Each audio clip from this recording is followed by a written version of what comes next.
My mom moved to India a week after graduation and got a job teaching English. Louis was born a year later.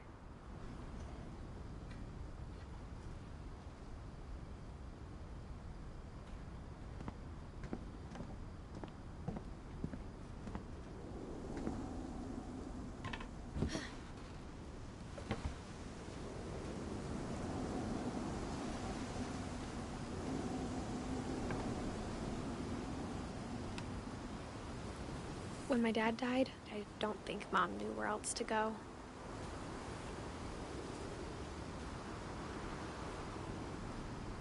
I'm sure Edie was happy to have her back.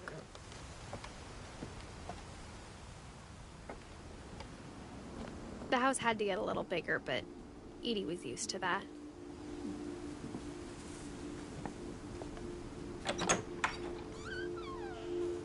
And for a while, things were good. Almost normal. But it didn't last.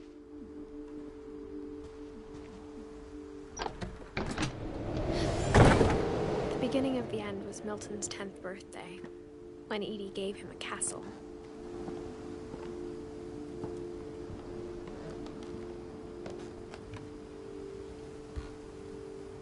After Milton disappeared, the only thing he left behind was a room full of paintings.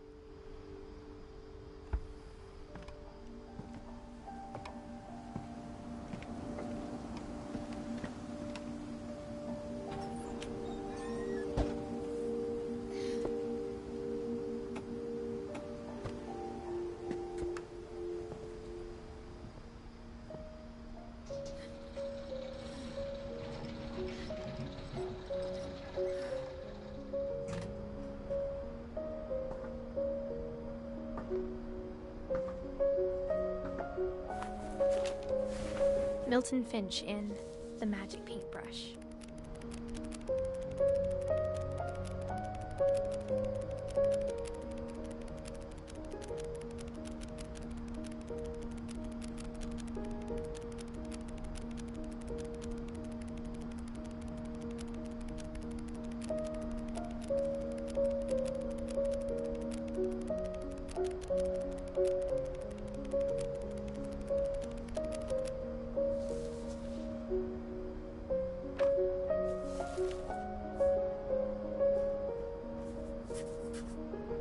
I was 4 when Milton disappeared.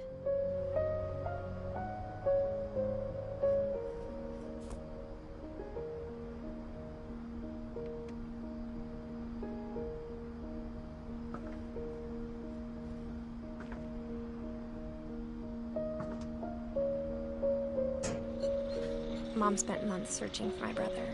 Then she sealed the doors.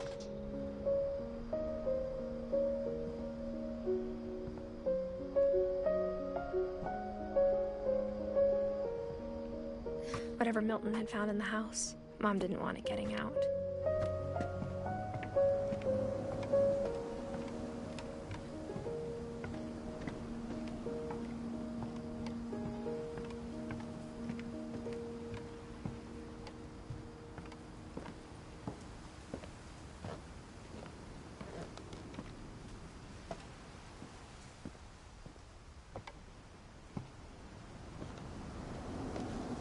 Mom definitely blamed Edie, but I think Louis blamed himself. After he graduated, he just spent more and more time in his room, until Mom got him a job at the cannery. Everyone always told me to stay out of Louis's room, except Louis.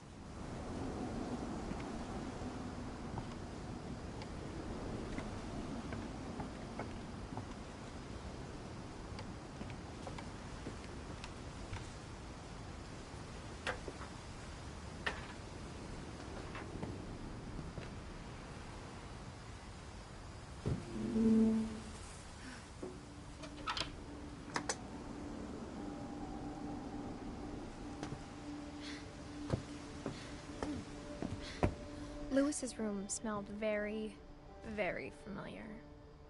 That part of him lived on.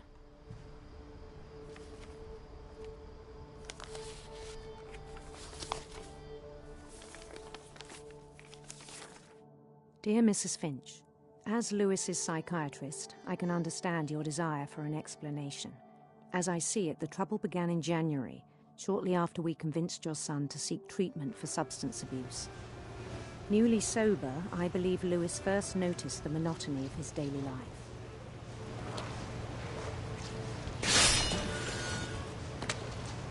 He kept working at the cannery, but he withdrew part of himself. In our sessions, I saw the same behavior. His mind began to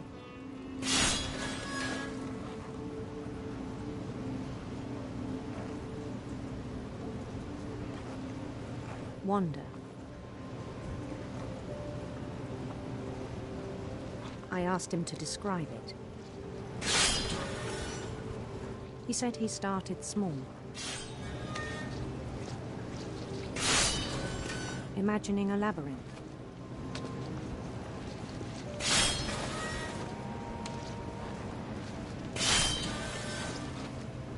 He'd feel his way about.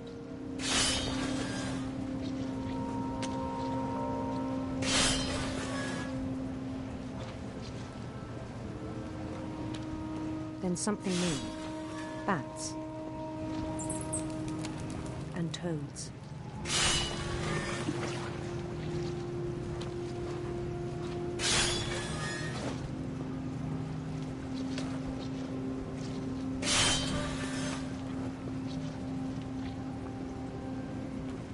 And things that have not names. He knew it was all in his head.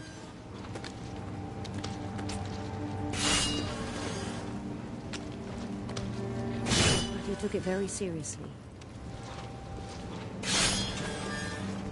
I had hoped he'd find himself.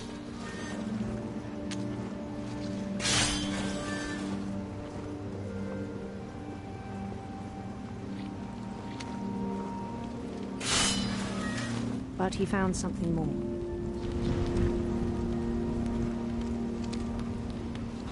I worried about him then.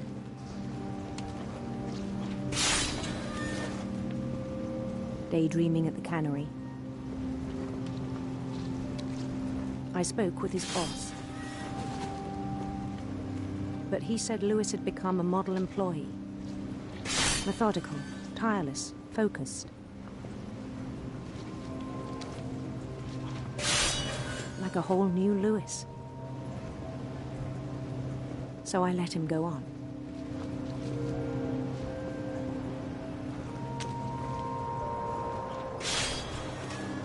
I even encouraged him.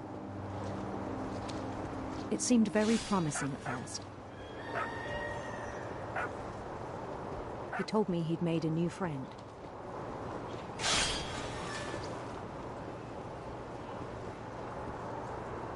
On the edge of a city he named Lewis-topia.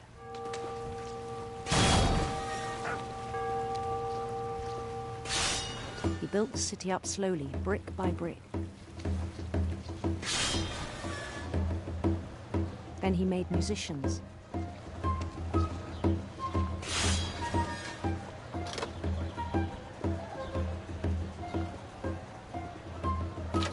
And songs for them to play.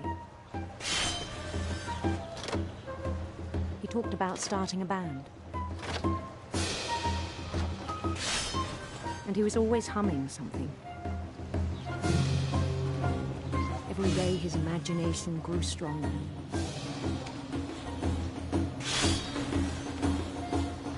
He no longer spoke at the cannery. But his chopping was as reliable as ever. Then one day it struck him that all the cheering crowds, even the stones under his feet, were all in his imagination. So he could do whatever he wished.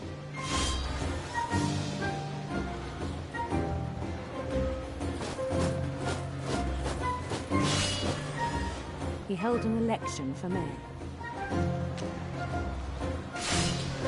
And he won.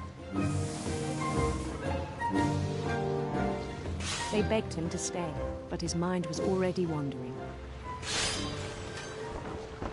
It became a game for him.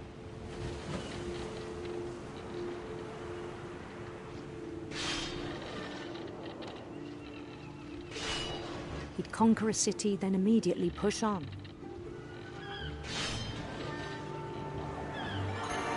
New Louisville.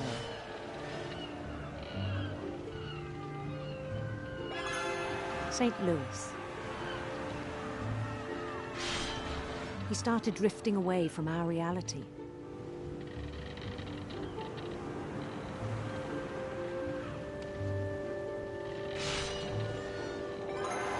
Minneapolis. Until one day he forgot to go home from the cannery. Even as his mother pleaded with him, part of Louis kept sailing on.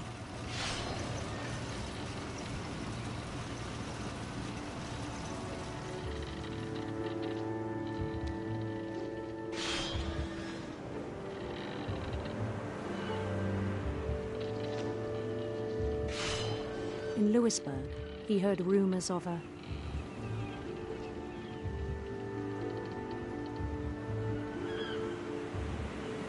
beautiful prince.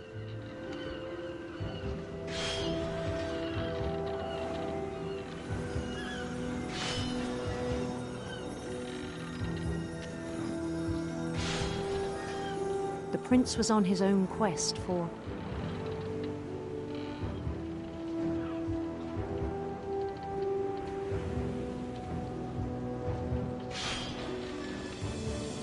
radiant rainbows.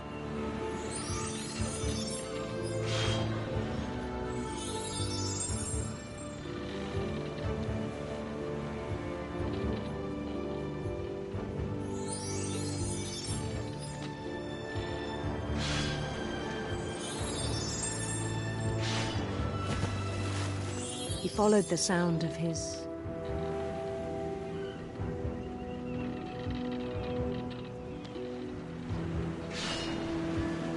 silver harp.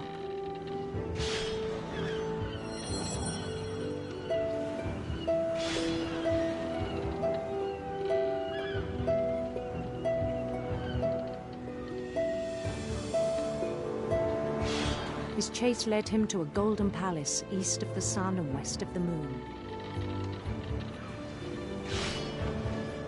Even then, his logic remained sound.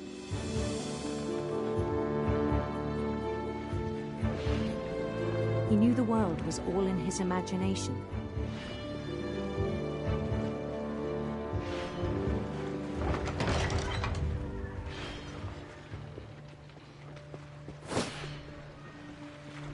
But he was so proud of having created it.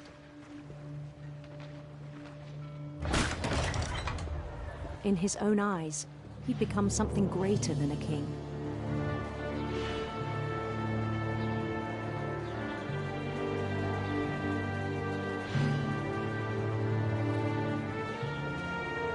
For someone who'd never known success in the real world, I think it was overwhelming. And then it struck him that the real Louis was not the one chopping salmon, but the one climbing the steps of a golden palace.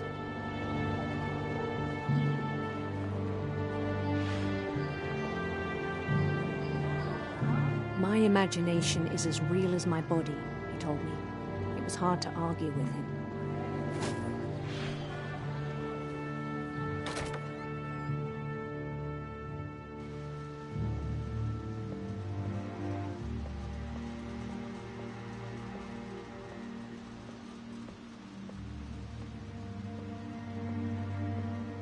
He began to forget the world we know.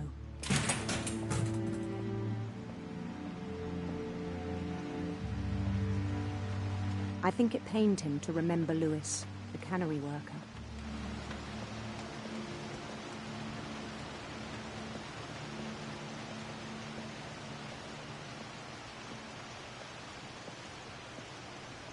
He began to despise the man with a royal contempt.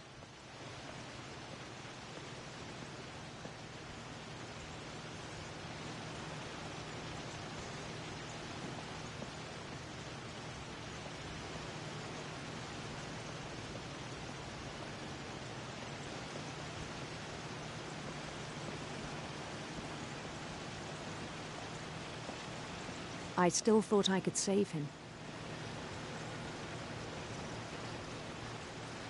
Even after he said he was being crowned king over all the lands of wonder.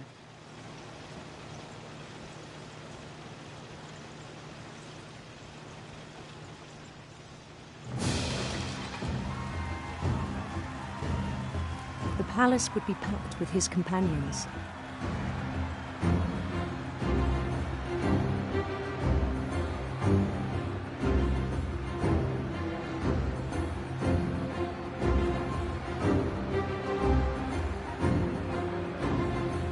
Including the wise Calico who insisted on advising him.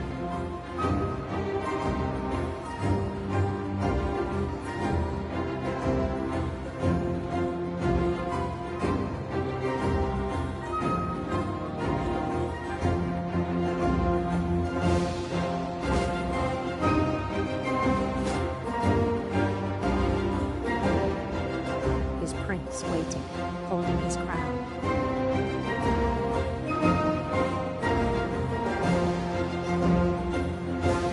There was only one thing left to do.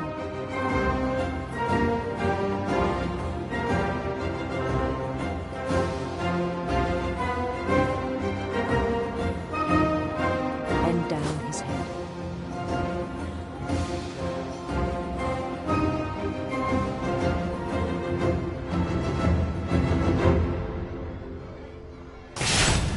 And the rest I think you know. Mrs. Finch, your son was a kind man who will be missed by all of us who knew him.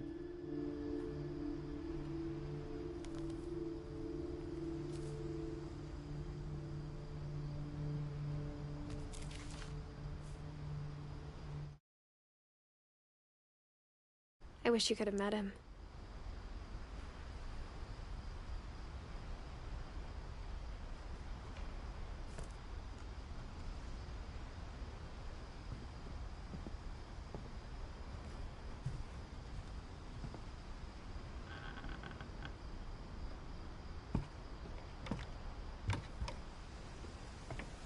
On the way back from Lewis's funeral, my mom told me to start packing.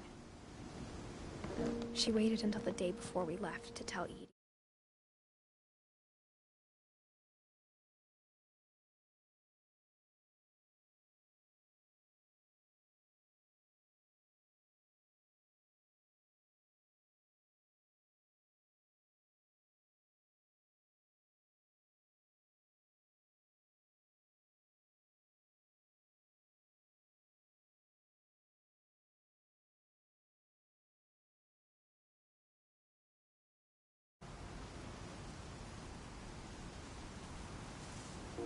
I'm not sure if she wanted to make it easier or harder.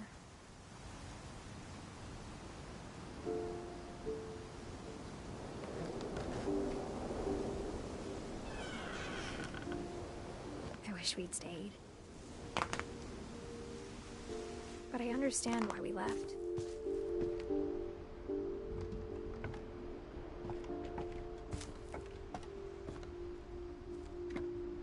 What happened that night had been coming for a long time. Maybe it should have come sooner.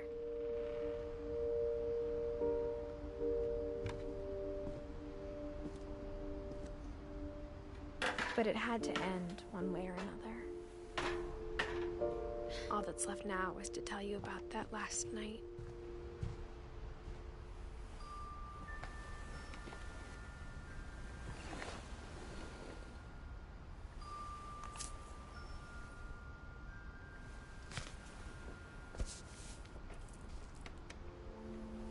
That whole last day, Edie just watched us pack and didn't say a word. Until supper, when she raised her glass and said, "To our final night together, and all our final nights apart." Grandma, you know what I said about alcohol. Some of your medications are very Edith, specific. I left a present for you in the hallway. Why don't you go open it? The grown-ups have to argue now. I'm sorry, you're right. We're all leaving tomorrow. Let's just enjoy our last... I'm not leaving. Edith, you're excused.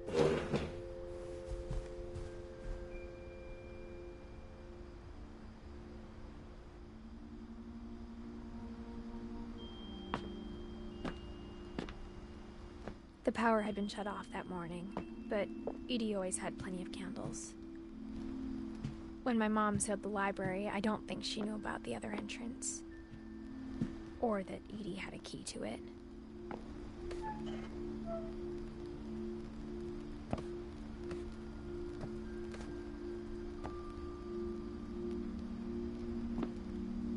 That thing you're afraid of isn't going to end when you leave the house.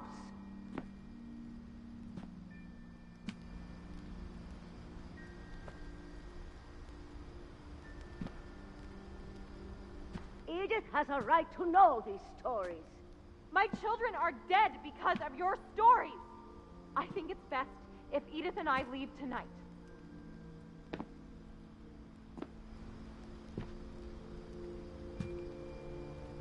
We'll have the nursing home send a van for you in the morning, okay?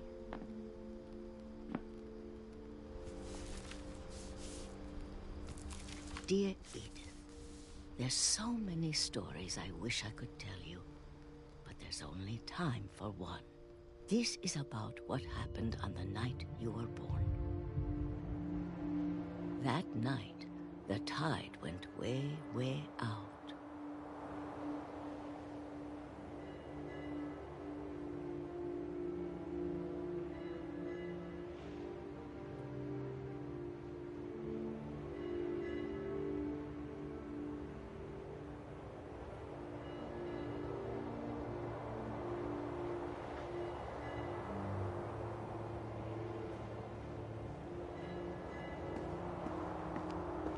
It was the first and last time I ever saw the old house aground. There'd been an earthquake out in the middle of the ocean.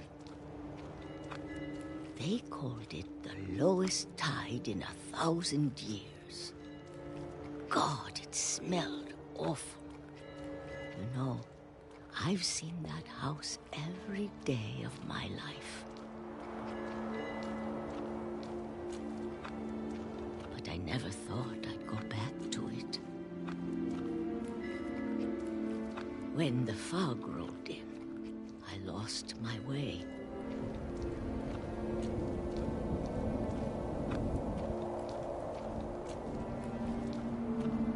I got turned around.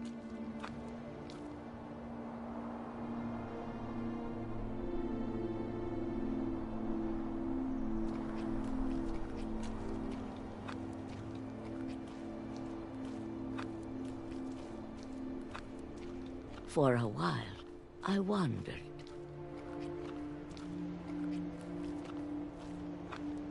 I started seeing things.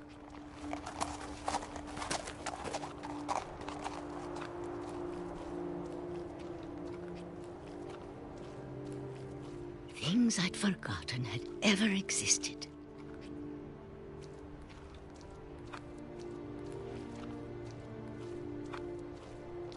But when I saw them, they felt like old friends. That night, a lot of things came back to me. Or maybe I came back to them.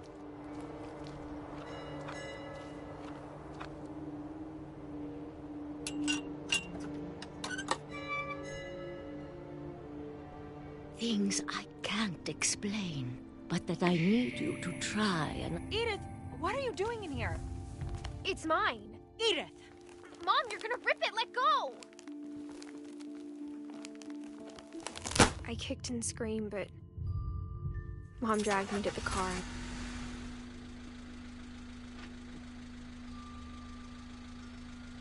I never saw Great-Grandma Edie again. The next morning, the van came to pick her up, but she was already gone. After that, we moved around a lot.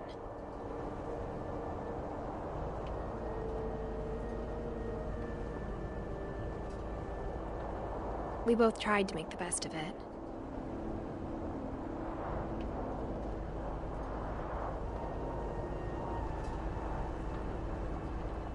A few years went by.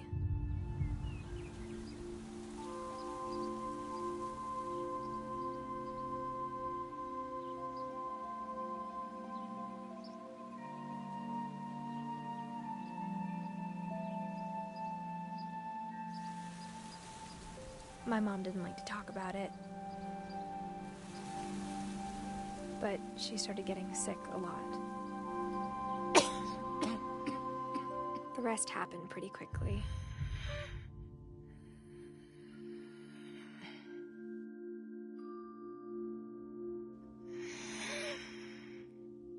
She got better for a while, and then she didn't.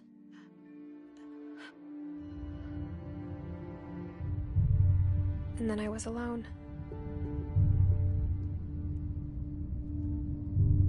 The last Finch left alive.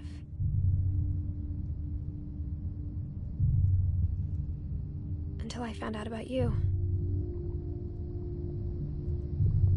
I'm still not sure what to tell you about all this. If we lived forever, maybe we'd have time to understand things. But as it is, I think the best we can do is try to open our eyes. And appreciate how strange and brief all of this is. This journal was supposed to be for you.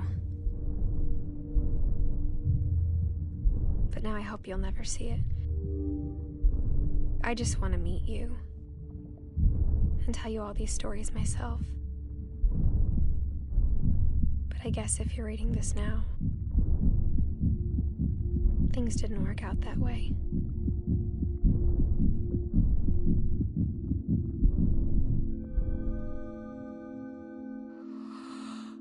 This is where your story begins. I'm sorry I won't be there to see it. It's a lot to ask, but I don't want you to be sad that I'm gone. I want you to be amazed that any of us ever had a chance to be here at all. Good luck.